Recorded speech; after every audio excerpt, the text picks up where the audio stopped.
नमस्कार साथियों। देखिए, आपकी एलडीसी की आज जो एग्ज़ाम हुई है 11 अगस्त को, उसमें जीके से रिलेटेड आपको जो क्वेश्चन आंसर पूछे गए हैं, 60 से 70 क्वेश्चन के बीच में क्वेश्चन आंसर पूछे गए हैं, उसके बारे में देखिए अपन बात करते हैं। तो देखिए, इसमें आपको पहला क्वेश्चन दिया गया था, मौर्यकालीन प्रशासनिक प्रणाली में निम्नलिखित में से राजस्व वसूली का प्रभारी कौन था जो कि आय का लेखा जोखा रखता था? तो उसको किस नाम से जानते थे? समाहर्ता के नाम से जानते थे।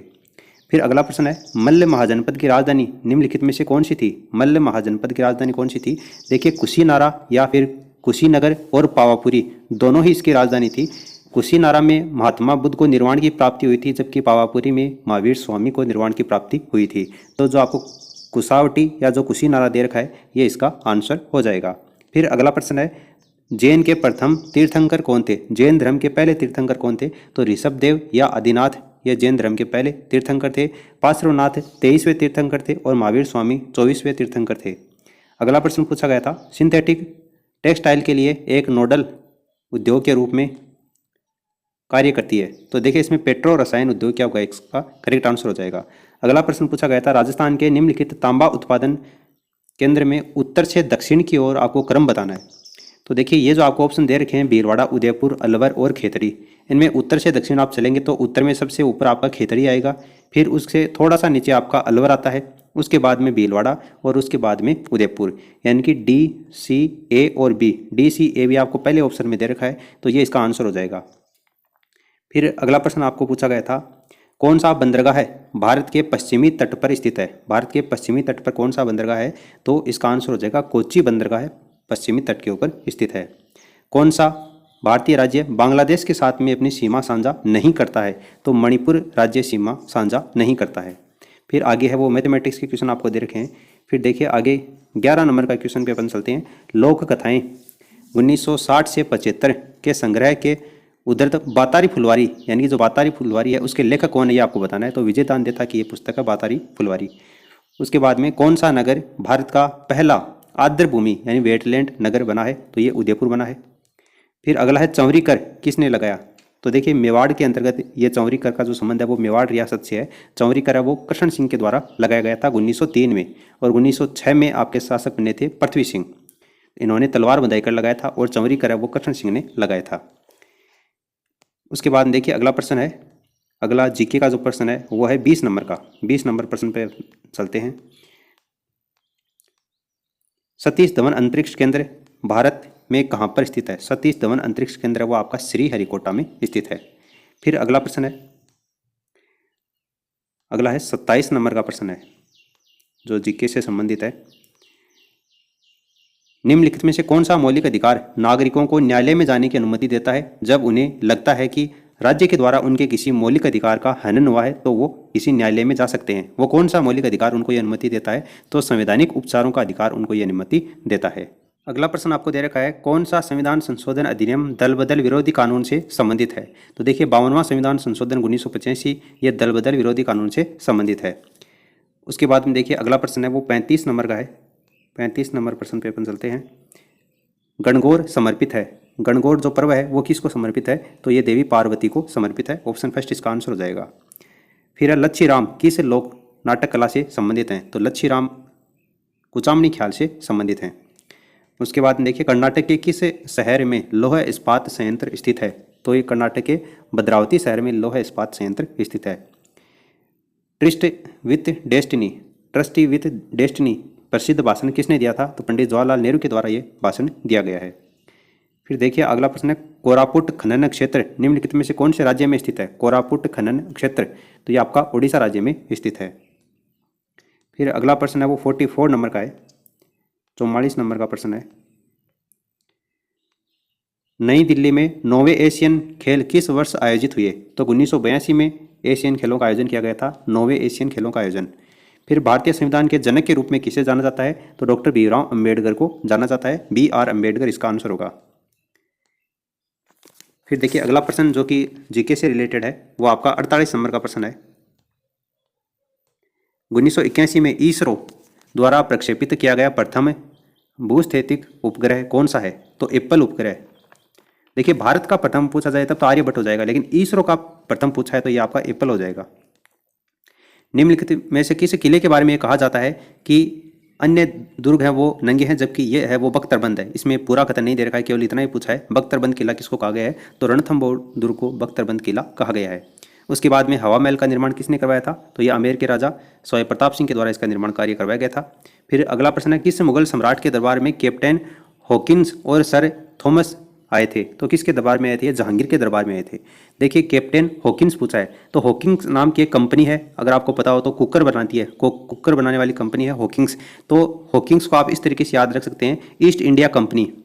ईस्ट इंडिया कंपनी के प्रतिनिधि के रूप में तो कौन आया था, कैप्टन हॉकिंस आया था। जबकि इंग्लैंड के ब्रिटेन के सम्राट के रूप में, जो कि जेम्स प्रथम वहाँ का सम्राट था, तो जेम्स प्रथम के सम्राट के रूप में कौन आया था, सर थॉमस आया था। तो कैप्टन हॉकिंस आया था, ये तो आपका हेक्टर जहाज से आया था 1608 के अंतर्गत, जबकि सर थॉमस आया था 1615 में लोयन जहाज के माध्यम से। तो ये बाद में 1616 में जहांगीर से मिलता है, अजमेर के अंतर्गत आपका जो मैगजीन दुर्ग है वहाँ पर मिलता है, और जहांगीर इसको भारत में व्यापार करने की अनुमति देता है। तो आपको पूछा गया था इन्होंने किसके समय दौरा किया था, तो जहांगीर के समय दौरा किया था। फिर अगला है, कुछ आपको शब्दावली दे रखी है, किससे संबंधित है ये बताना है। वेदिका, एमालक, शिखर, तो शिखर युक्त होते हैं आपके मंदिर होते हैं, वेदिका, हर्मिका, गर्भगृह ये आपके मंदिर में होते हैं। तो यहाँ पर मंदिर इसका आंसर हो जाएगा, हवेली, किले, चित्रकारी ये आंसर नहीं होंगे, इसका मंदिर आंसर होगा। उसके बाद में आपको पूछा गया है, ब्रिटिश सरकार ने 1927 में सर जॉन साइमन की अध्यक्षता में एक आयोग का गठन किया गया था, जिसको साइमन कमीशन कहा गया था। बिल्कुल सही है, 1927 में ही इसका गठन किया गया था, जबकि भारत आया था ये 1928 में। आयोग में 7 सदस्य थे, बिल्कुल 7 सदस्य थे, परंतु उसमें कोई भी भारतीय नहीं था, ये भी आपको सही दे रखा है, उसमें कोई भी भारतीय नहीं था, इसीलिए भारतीयों ने इसका विरोध किया था और साइमन गो बैक के नारे लगाए थे।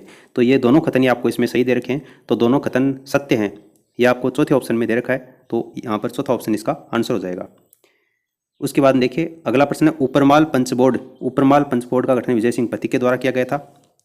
फिर अगला प्रश्न है, अहमदनगर का विलय मुगल साम्राज्य में कब हुआ था। देखिए अहमदनगर का विलय मुगल साम्राज्य में जहांगीर के समय हुआ था।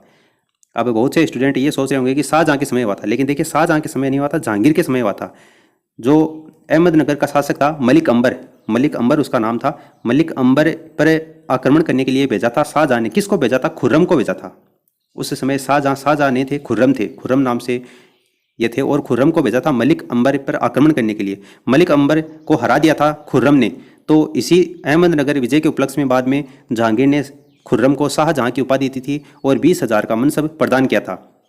तो सेनापति के रूप में आपके शाहजहां थे, लेकिन आपको यहाँ पर पूछा है किसके शासनकाल में हुआ है, तो उस समय मुगल सम्राट कौन थे, आपके जहांगीर थे, इसलिए ऑप्शन फर्स्ट इसका आंसर हो जाएगा।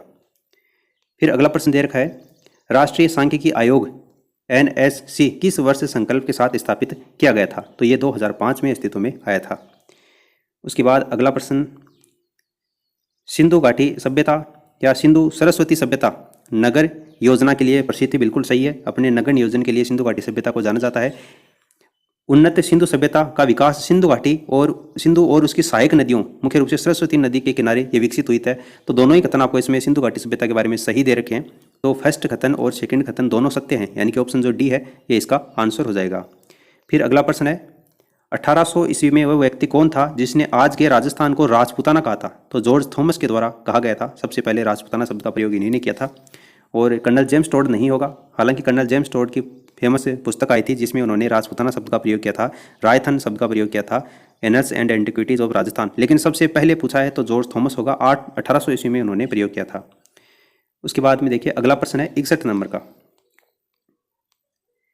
मॉरिशस द्वीप कहाँ पर स्थित है, तो ये हिंद महासागर में स्थित है। उसके बाद में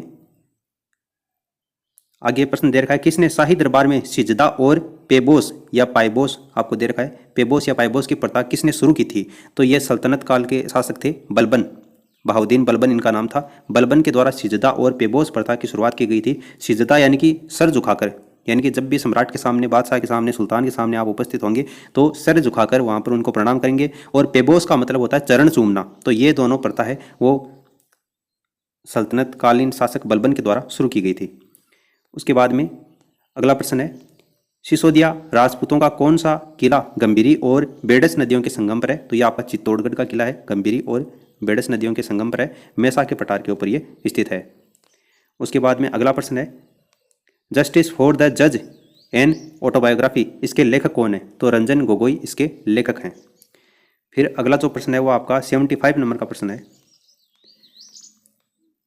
75 नंबर का प्रश्न आपको दे रखा है। प्रथम चरण में कौन सा जिला इंदिरा गांधी नहर परियोजना से संबंधित नहीं था, वो पूछा है। पहले चरण से संबंधित बात हो रही है, तो गंगानगर था, बीकानेर था, हनुमानगढ़ था। जोधपुर जिले से संबंध इसका नहीं था इंदिरा गांधी नहर परियोजना का पहले चरण से, तो जोधपुर इसका आंसर हो जाएगा।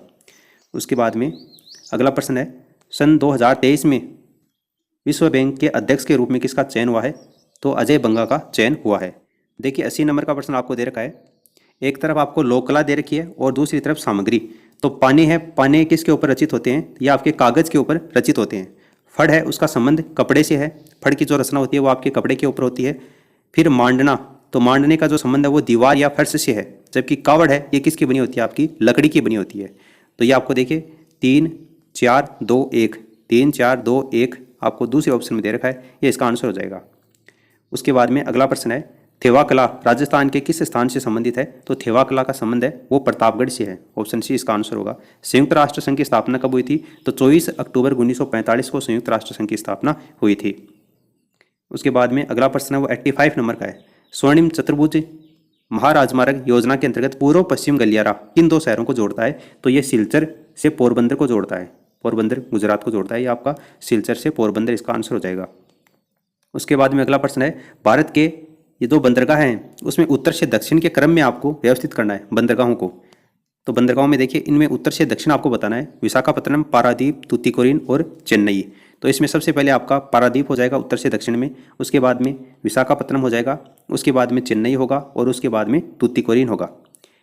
यानी कि आपका बी, ए और D, C, B A D C आपको तीसरे ऑप्शन में दे रखा है, यही इसका आंसर हो जाएगा।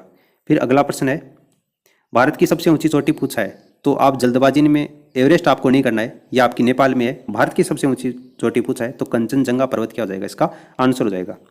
फिर अगला प्रश्न है, किस बंदरगाह पर बढ़ते दबाव को कम करने के लिए हल्दिया बंदरगाह को एक सहायक बंदरगाह के रूप में विकसित किया गया है, तो ये आपका जो पश्चिमी बंगाल का बंदरगाह है यानी कि कोलकाता बंदरगाह है, उससे भार को कम करने के लिए हल्दिया बंदरगाह को डेवलप किया गया। अगला प्रश्न है, आनंद मठ जो उपन्यास है आनंद मठ, उसके रचयिता कौन है, तो बंकिम चंद्र चट्टोपाध्याय हैं। उसके बाद देखिए, राजस्थान राज्य औद्योगिक विकास निगम लिमिटेड यानी कि रिको के द्वारा किस जिले में एग्रो फूड पार्क शुरू किया है, तो एग्रो फूड पार्क है वो आपका देखिए चूरू नहीं होगा, उदयपुर भी नहीं होगा, जयपुर भी नहीं होगा, कोटा होगा। कोटा शहर के रानपुर में, कोटा के रानपुर में एग्रो फूड पार्क की स्थापना की गई है। इसके अलावा बोरानाडा जोधपुर में की गई है, श्रीगंगानगर में की गई है और अलवर जिले में की गई है। तो कोटा यहाँ पर इसका आंसर हो जाएगा। उसके बाद में अगला प्रश्न है वो आपका देखिए 101 101 नंबर का प्रश्न है। ऑपरेशन फ्लड यानी कि दुग्ध क्रांति से इसका संबंध है, ऑपरेशन फ्लड, तो श्वेत क्रांति इसका आंसर हो जाएगा। उसके बाद में देखिए, भारत की एक कृषि समस्या नहीं है, कौन सी कृषि की समस्या नहीं है वो आपको बताना है। तो जैविक खेती को प्रोत्साहन दोगे तो आप किसी भी खेती को वो नुकसान नहीं पहुंचाओगे। कृषि की समस्या नहीं है वो आपसे पूछा गया है, नॉट एन एग्रीकल्चर प्रॉब्लम। तो जैविक खेती को प्रोत्साहन, ये कृषि की समस्या नहीं होती बल्कि कृषि का समाधान होता है, इसलिए ऑप्शन फर्स्ट इसका आंसर हो जाएगा। उसके बाद में देखिए, फुटलूज उद्योगों के बारे में कौन सा कथन सही नहीं है वो आपसे पूछा है। फुटलूज उद्योग के बारे में, तो ये विशिष्ट कच्चे माल के ऊपर निर्भर करते हैं, ये इनके बारे में कथन गलत दे रखा है। तो ऑप्शन जो फर्स्ट है ये इसका आंसर हो जाएगा। उसके बाद में अगला प्रश्न है, फ्रांसीसी क्रांति के समय फ्रांस का राजा कौन था, तो लुई 16वां फ्रांस की क्रांति हुई थी फ्रांस में, उस समय क्रांति के समय फ्रांस के राजा कौन थे, लुई 16वां थे। ये 1774 से लेकर के 1793 के बीच में ये फ्रांस के सम्राट थे, तो लुई 16वां इसका आंसर हो जाएगा। उसके बाद में अगला प्रश्न है, अणुव्रत आंदोलन के प्रेरणता कौन थे, तो आचार्य तुलसी के द्वारा अणुव्रत आंदोलन चलाया गया था। उसके बाद में अगला प्रश्न है, राजस्थान की शुष्क भूमि के संबंध में कौन सा कथन गलत है, सही नहीं है वो आपको बताना है। शुष्क भूमि के संबंध में, तो देखिए इसमें नाइट्रोजन और ह्यूमस पर्याप्त मात्रा में होता है, ये कथन आपको इसमें गलत दे रखा है शुष्क भूमि के बारे में। अगला प्रश्न देखिए, निम्नलिखित नदियों को भारत के नक्शे पर बताए अनुसार आपको बताना है उत्तर से दक्षिण के क्रम में। उत्तर से दक्षिण के क्रम में 4 नदियां आपको दे रखी हैं, गोदावरी, चंबल, कावेरी और नर्मदा। तो उत्तर से दक्षिण चलोगे तो सबसे ऊपर क्या आएगी आपकी, इनमें से चंबल आएगी, क्योंकि इसका जो संबंध है वो राजस्थान से है, और राजस्थान से ऊपर आपको इनमें से किसी भी नदी का संबंध है वो नहीं दे रखा है, यानी कि पहले में सी आएगा। तो सी देखिए आपके सभी ऑप्शन में दे रखा है सी, तो अकेला सी से काम नहीं चलेगा। चंबल के बाद में देखिए आएगी आपकी नर्मदा, यानी कि सी के बाद में डी, सी के बाद में डी आपको एक ही ऑप्शन दे रखा है पहले ऑप्शन में। तो चंबल के बाद में नर्मदा और उसके बाद में आपकी गोदावरी आ जाएगी और उसके बाद में आपकी कावेरी नदी, यानी कि ऑप्शन जो फर्स्ट है ये इसका आंसर हो जाएगा। फिर देखिए, इलाही एरा कैलेंडर किसने जारी किया था, इलाही एरा जो कैलेंडर है वो कौन से मुगल सम्राट के द्वारा जारी किया गया था? तो ये सम्राट अकबर के द्वारा जारी किया गया था। उसके बाद में अगला प्रश्न है 114 नंबर का प्रश्न, बीच में साइंस के प्रश्न है। 114 नंबर का प्रश्न है, लंदन में इंडिया हाउस की स्थापना या इंडिया हाउस के संस्थापक कौन है लंदन में? तो श्यामजी कृष्ण वर्मा है, श्यामजी कृष्ण वर्मा इसका आंसर होगा। उसके बाद में देखिए कौन सा कृषि आधारित उद्योग का उदाहरण है? कृषि आधारित, तो चीनी उद्योग, चीनी के लिए कच्चे माल की आवश्यकता होती है गन्ना, और गन्ना जो है वो खेती से प्राप्त होता है, तो कृषि आधारित उद्योग क्या हो जाएगा आपका? चीनी उद्योग हो जाएगा। उसके बाद में देखिए अग्न्य चट्टान का उदाहरण है, तो ये आपका संगमरमर हो जाएगा। और उसके बाद में अगला 120 नंबर का प्रश्न आएगा, अमृता देवी बिश्नोई किसके लिए प्रसिद्ध है? तो खेजड़ी के पेड़ों को बचाने के लिए अमृता देवी बिश्नोई का संबंध है वो खेजड़ी के पेड़ों को बचाने के लिए है। तेजाजी का जन्म है वो खड़नाल नागौर में हुआ था, तो नागौर इसका आंसर हो जाएगा। उसके बाद में सुप्रसिद्ध मांड गायिका जिन्होंने केसरिया बालम आवनी पधारो मारो देश, इसको अमृतत्व प्रदान किया था, यानी कि इससे जो ये गाना है इसको फेमस किसने किया था? तो अल्लाह जिल्लाबाई ने किया था, अल्लाह जिल्लाबाई इसका आंसर हो जाएगा। उसके बाद में अगला जो प्रश्न है वो 136 नंबर का आएगा। 136 नंबर का प्रश्न है,